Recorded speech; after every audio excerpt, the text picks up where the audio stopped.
All right. Hey, it's Antonio Charlo champion. You watching Mark Nash at Breaking Beach. I usually don't do drops, but I'm gonna give you one, bro. I'm gonna give you one. I love you, champ. And I appreciate that. All right, man, let's get right into it. What's popping? What's happening? What's going on? You back in the lab with your favorite neighbor, your man Mark Nash. He is I am he. Another great episode of Breaking Beats. How y'all feel? What's the deal? You already know what it is. We break down the business, entertainment, art, technology, sports, and anything else you and I feel like talking about. It's a hip-hop political sports show with a comedy twist. We like to let the jokes fly. You know why? I mean, life is serious enough. All right, life is getting real serious in the middleweight division. So check that. Super middleweight division, 168 pounds. Saul Canelo Alvarez will face Jermell Ironman Charlo. That is going down today. It's going down today. This is probably when you're going to see this video. Now, Jermell Ironman Charlo came in at 167.4, and Canelo Alvarez came in at 167.4 also. I know some people were thinking and hoping that Jermell, came in a lot lighter than that, so he'll maintain some of the speed that he had at 154. Also, you don't know how that weight is going to translate in a fight of this magnitude. Is it going to cause him to get fatigued earlier? Who knows? But you can have that. That ain't even what I'm mad at. But to be honest, I'm not mad at anything. It's just jokes.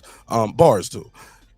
If you know, you know. But let's play this clip from Jermell Charlo. He does have a clip on his shoulder, and it appears some fans are taking umbrage to what he's saying. It appears he's trying to rally up the troops, trying to get some support from the black community. Let's play the clip real quick. Flip, and the lion comes out. When it's time to step in that ring, we know what time it is. It don't matter how they hype them up. They got it popping in here. I love it. I enjoy it. I do this for us, baby. I do this for that culture that they talk about. I do this for the culture that they hate on. Hey, it's time. I'm a bad motherfucker. Okay. All right, now let's unpack. Okay. It's time, baby. I do it for us. I do it for that culture that they talk about. I do it for that culture that they hate on. Now, I saw some people out there today, they was giving Jermell Charlo a hard time for this. They was like, bruh, just say I do it for black people. And they didn't like it. And these were black people that was telling me, Mark Nash, I don't like it. And I was like, what's wrong with that?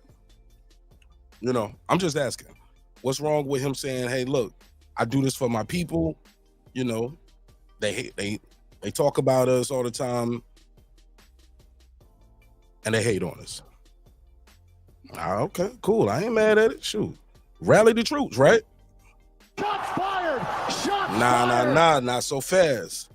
I was met with some retort. And I had to, had to rewind. I had to go back into my mental Rolodex. And we kept the files. So let's go back a little bit. Now, I remember it was not too long ago, Jermell got in a little hot water after the Fury Wilder 2 fight because he wasn't into believing Tyson Fury cheated. He was basically saying, quote, skills pay the bills, end quote. He later tried to clear that up. Matter of fact, I ain't even got to hold you like that. Let's play the clip. Okay, but before I play that clip, let's rewind a little bit. Let's hear what Deontay Wilder had to say after he heard that Jermell Charlo say skills pay the bills, blah, blah, blah. Race don't matter. Race don't matter. Skills pay the bills. Deontay Wilder came out and checked him. He was like, bro, you sound dumb. Sound like a coon. Some would say he threatened to slap him, or I don't recall him saying, I'm gonna do this to you. I think he said you need to be slapped or something like that. But let's hear it though. Let's put it all in proper context. Statement like race matter in everything. Single thing that we do. Do he understand how many fighters paved the way for his black ass? How many people died for him to have the chance that he had? Think about how many people that got hung, how many babies that got stolen from their parents and fed to crocodiles to get the crocodile skin. How many people need raises, but they give this other complexion that's starting new a higher salary than you, and you've been there for 6 years. But race don't matter. When your ass go and try to get that bank loan when you run out of money and can't get it, better yet, when you go shopping or something like that and they refuse you, or you go out to eat or something, they refuse you. But race don't matter. That was the stupidest thing he could have ever said. Every time he do something and get denied or anything happen to him, I want him to remember those comments. That comment he gonna have to stick with for the rest of his entire life. And you know how that made black people feel? Right. I don't have to say nothing because they on his head. Everywhere you go, somebody read your comment or heard about your comment, you gonna have to tuck your tail in like a dog. Stupid bitch. And I'll tell that to his face because they know a real one. See, I'm a real one. I stay back, I sit back, don't say much. Let these fools run their mouth. But keep that same energy when you see a king in your presence. That's it. Because I know what I'm capable of doing. I know who I am with me. And he dug his own hole. A lot of people, threw one of his shirts in there, burned it up. You know what I'm saying? Some people did that. So people ain't telling people don't buy the fight, don't buy the paper. And he did it to himself. And he wanted, I'm here because I don't ever keep up with the pound list stuff. And he wondered why he having a hard time being at the top of people pound for pound list. Not even on it. Not even on it. That's crazy. And he ain't thought about it, but these coon motherfuckers, they sit around and, what can I, man, I'm gonna say something, man, I'm gonna get some brownie points or something like that. So somebody get on their side. Well, maybe the opposition will get on my side, and cheer me on. Yeah, for that moment in time. And then when that's over, guess what? You just as black as me. Yeah. You back being black. Right. So what you said, it didn't really gain you no points. In the end, it just entertained the ones that want to agree with you at that moment in time. Yeah, he said, yeah, that's right, yeah. But when you try to do something, guess what? You try to go somewhere, guess what? You try to get something done, guess what? Look in the mirror. Right. You're a black man yourself. Right. And race does matter. No, anything we do, he's stupid. Fuck for that. Yeah, that kind of need to be slapped. Yeah. It need to be slapped. Man, I don't know what, like I said, they try to find acceptance. He's trying to find acceptance for people that don't even care about him. Right. You know what I'm saying? Nobody care about what he talking about, what he doing. They wish bad up on him. I'm always wishing well for people. I just sit back, I hear things or whatever, I'm the type of person, whatever people do in their life, let them do it. If you happy, you doing what you're doing, hey, you let you, hey. But the boy got a lot of issues in his life going on. He don't have no happiness, no peace in his life. You know what I'm saying? And when you don't have peace and happiness in your life, you're going to say crazy shit to try to find acceptance from anybody. Right. But what they say? What they say, if you don't believe in something, you'll fall for anything. Come on, man. Well, he need to be slapped. That's what he need to be. Damn, you keep on leaving. Speaking of slap, Paulie Malignaggi got slapped. All right, so let's unpack some of that. Deontay Wilder clearly was not happy with what Jermell Charlo had to say, not Jermall Charlo, what he had to say about race don't matter. And Jermell Charlo's going to clear that up. He's going to say, hey, look, I misspoke. There's going to be a point in this clip where the interviewer tries to pull him away. And he said, nah, I'm not finished or something like that. But Deontay Wilder didn't say he was going to slap him. He said, you need to be slapped. Okay, I get it. It's like that old folks tale. I forgot the king. What was the king? I think it was Henry II when he said something like, who will rid me of this meddlesome priest or this turbulent priest? And shoot, 30 days later or something like that, that priest got murked, The knights rushed in there and was like, yo, you betraying the king. So some would say Wilder was dog whistling or calling for that to happen. I'm not saying he did that, but apparently Jermell Charlo thought that because he responded with the. What do you make of this trilogy fight between Deontay Wilder and Tyson Fury? What does Wilder have to do to avenge his loss? Well, first and foremost is admitting to his mistakes that he done in that fight. Like I said before, I have no problem with Wilder. I actually like Wilder as a fighter. I like Wilder as a puncher. I like Fury as a boxer. And I'm not here to be biased about anything. I made a mistake the other day and I said race don't matter. I said race don't matter, but they took it and said, oh, race don't matter throughout the world. No, I was talking about in a particular fight. I was talking about why does race matter during that fight? Now, race matters, of course, because you're judges and you can go statistical about everything, but race, like he said, he was chocolate, and because he was chocolate and he lost the fight, I just thought that was like bullish. And didn't you reference like skills pay the bills? I did reference skill pay the bills. I don't know if people seen that, but when if skills pay the bills, why are we speaking on like I'm fighting a European, you know? That right? Why don't want it to slap me like I was smoking this bitch ass. Like I have people ready to go to prison for life for him.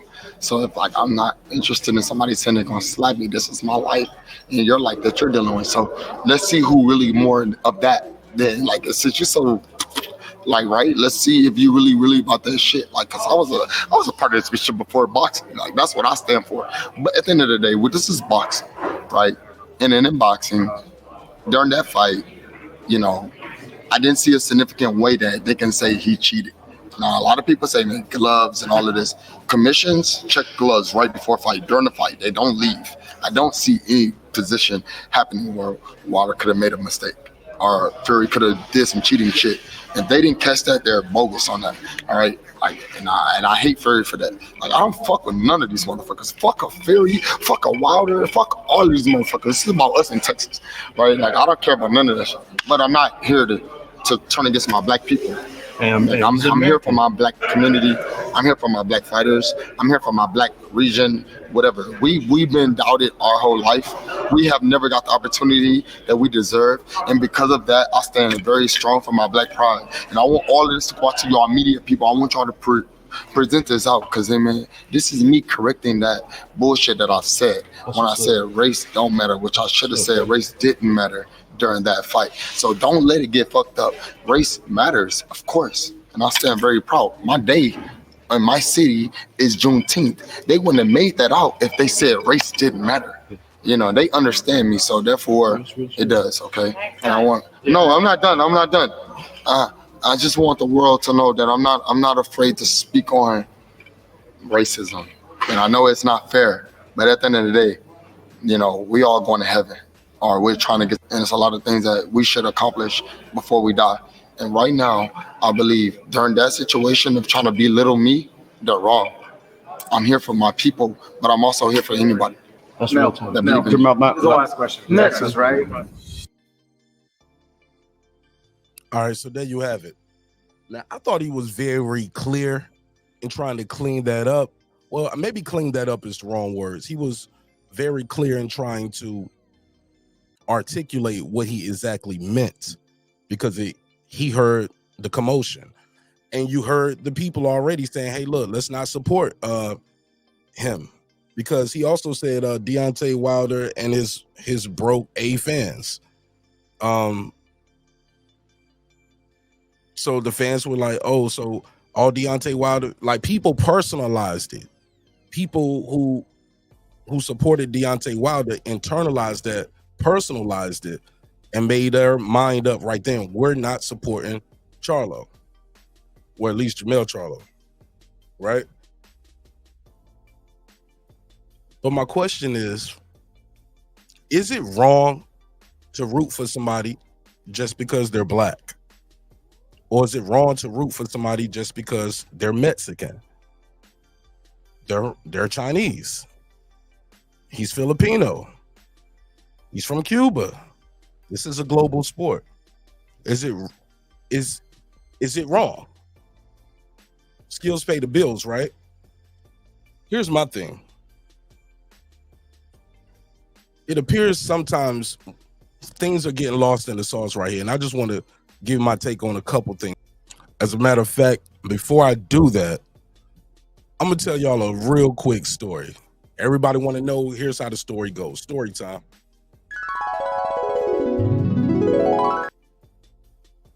I was talking to somebody earlier today. Now, if he chooses to leave a comment in the comment block to out himself, that's cool, but I won't out him. This is what he said. I asked him. I said, who you got winning, Canelo or Charlo? He said, Mark Nash. Charlo gonna lose this fight. He's supposed to lose this fight. If he goes in there and wins this fight, he fought the best fight he ever fought. And Canelo also fought the worst fight he ever fought. If Canelo was ever slipping, he was slipping. This is going to be the fight to show it. And I was like, really? He said, kind of. Charlo can beat him. Charlo can beat him. If he knows he's going to have to fight the best night ever, he said, but he has too much going against him, he said. He said, but I'm riding with him.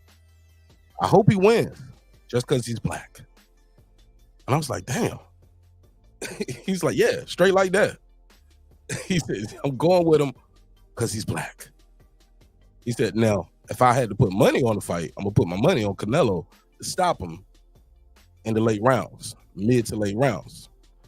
He's going to slow down, and he's going to end up looking like, who did he say? He's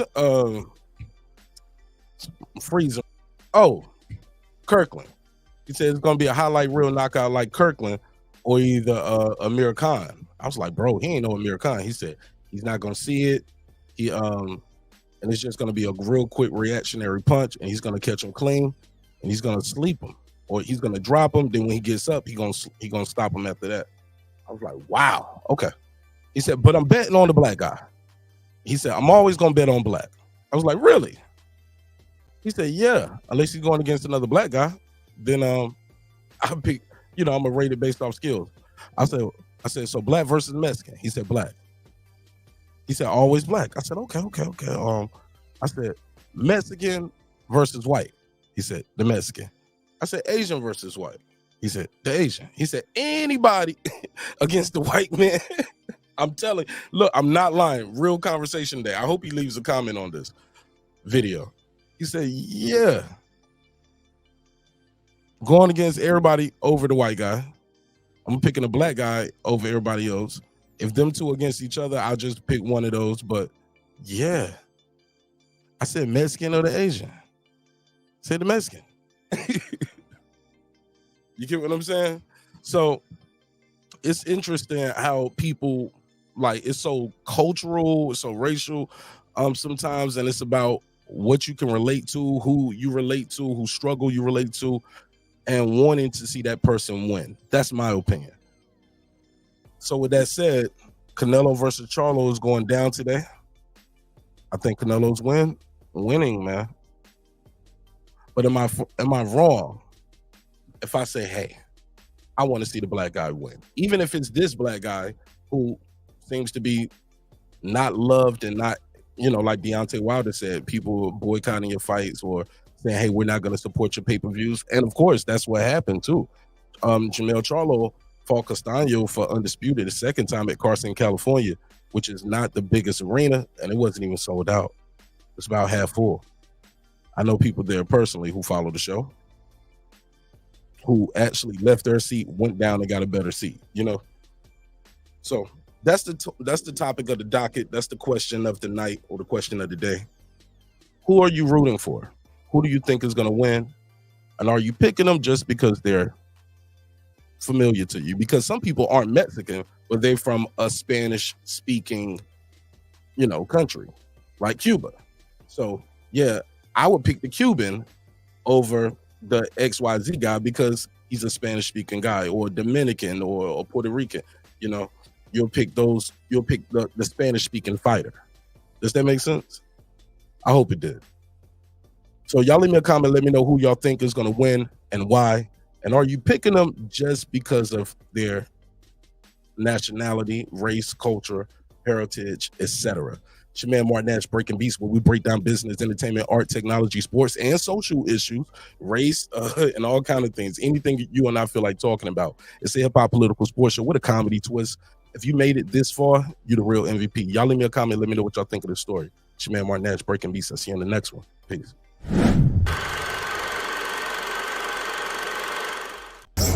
Hey, it's Antonio Charlo champion. You watching Martin Nash at Breaking Beats. I usually don't do drops, but I'm gonna give you one, bro. I'm gonna give you one. I love you, champ.